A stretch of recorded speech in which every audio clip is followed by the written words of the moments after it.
Assalamualaikum warahmatullahi wabarakatuh. Apa kabar kawan-kawan? Saya harap kawan-kawan semuanya dalam keadaan sehat selalu. Baiklah, sebelum kita masuk ke pelajaran kita, ada baiknya kita berdoa terlebih dahulu. Jadi kawan-kawan silahkan berdoa. Oke, kita masuk ke pelajaran kita.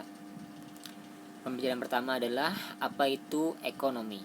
Maaf ya, salah ketik, nanti silahkan dimaklumi aja. Ini artinya ekonomi. Kita masuk ke pengertian ekonomi.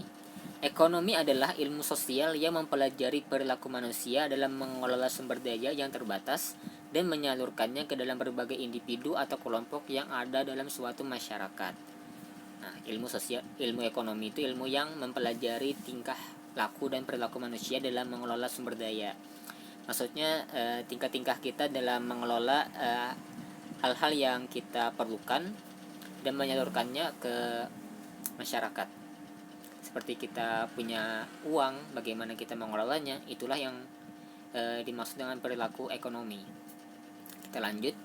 Istilah ekonomi berasal dari bahasa Yunani, yaitu oikos yang artinya keluarga, rumah tangga, dan nomos yang artinya peraturan, aturan hukum. Secara garis besar, ekonomi diartikan sebagai aturan rumah tangga atau manajemen rumah tangga. Sementara yang dimaksud dengan ahli ekonomi atau ekonom adalah orang yang menggunakan konsep ekonomi dan data dalam bekerja. Itulah maksud dari ahli yang dimaksud dengan ekonomi. Sampai sini kawan-kawan mengerti? Kalau masih belum mengerti silahkan dibaca kembali. Oke, kita lanjut ke slide selanjutnya. Ekonomi atau perekonomian adalah serangkaian besar kegiatan produksi dan konsumsi yang saling terkait yang membantu dalam menentukan bagaimana sumber daya yang langka dialokasikan. Produksi dan konsumsi barang dan jasa digunakan untuk memenuhi kebutuhan mereka yang hidup dan beroperasi dalam perekonomian, yang juga disebut dengan sistem ekonomi. Kita lanjut. Ilmu ekonomi. Ilmu ekonomi adalah bagian ilmu sosial yang mempelajari perilaku manusia dalam upaya memenuhi kebutuhan. Seperti kita tahu bahwa kebutuhan manusia itu banyak, beraneka ragam. Satu kebutuhan terpenuhi akan muncul kebutuhan lain. Kebutuhan ini bertambah dan akan terus berkembang baik jumlah maupun kualitasnya mengikuti kemajuan peradaban manusia. Sebagai contoh, kita punya kebutuhan untuk beli HP, kita beli HP. Sudah punya HP, ternyata kita perlu kebutuhan lain, yaitu kita perlu pulsa, kuota.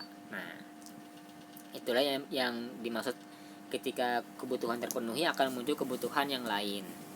Atau ketika kita sudah punya rumah, jadi kita pengen lagi punya kendaraan.